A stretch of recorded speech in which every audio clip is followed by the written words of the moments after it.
ഒരു നാടിന്റെ സംസ്കാരവും കാർഷിക സമൃദ്ധിയും പുതുതലമുറയ്ക്ക് പകർന്നു നൽകുകയാണ് പത്തനംതിട്ട ഓമല്ലൂർ വയൽ വാണിഭം. തദ്ദേശീയരായ കർഷകർ ഉൽപ്പാദിപ്പിക്കുന്ന കാർഷിക ഉൽപ്പന്നങ്ങളും പരമ്പരാഗത വീട്ടുപകരണങ്ങളുമാണ് ഓമല്ലൂർ വാണിഭത്തിലൂടെ വിൽക്കുന്നത്. ഒരു മാസം നീണ്ടു നിൽക്കുന്ന വയൽ വാണിഭത്തിൽ കേരളത്തിലെ വിവിധ സ്ഥലങ്ങളിൽ നിന്നുള്ളവരാണ് എത്തുന്നത്. നൂറ്റാണ്ടുകളുടെ പഴക്കമുണ്ട് ഓമല്ലൂർ വയൽ വാണിഭത്തിന്. പരമ്പരാഗത കാർഷിക ഉൽപ്പന്നങ്ങളാണ് ഓമല്ലൂർ വയൽ വാണിഭത്തിലൂടെ പുതുതലമുറയ്ക്ക് മുന്നിലേക്ക് എത്തുന്നത്.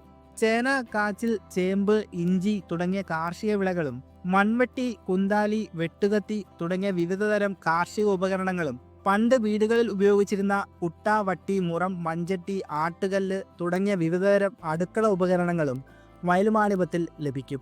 പഴയ കാലത്തൊക്കെ കണ്ടിട്ടുള്ള പഴയ സാധനങ്ങളെല്ലാം ഇപ്പോൾ ആ വയൽ വാണിഭത്തിൽ ലഭിക്കുന്നു എന്നുള്ളത് കൊണ്ട് കുട്ടികളുമായി ആളുകൾ വന്ന് പരിചയപ്പെടുത്തുന്നത് നമ്മൾ കണ്ടു.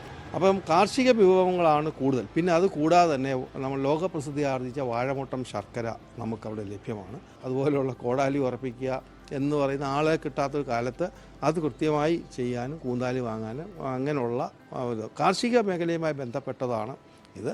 കാർഷിക സെമിനാറുകൾ, കലാപരിപാടികൾ തുടങ്ങിയവയും വയൽ വാണിഭത്തിൻ്റെ ഭാഗമായി സംഘടിപ്പിച്ചിട്ടുണ്ട്. സാധനങ്ങൾ വിൽക്കുന്നതിനുപരി അന്യം നിന്നുപോയ പഴയകാല കാർഷിക സംസ്കാരം നിലനിർത്തുകയാണ് വയൽ വാണിഭത്തിൻ്റെ ലക്ഷ്യം. മീഡിയ 1, പത്തനംതിട്ട.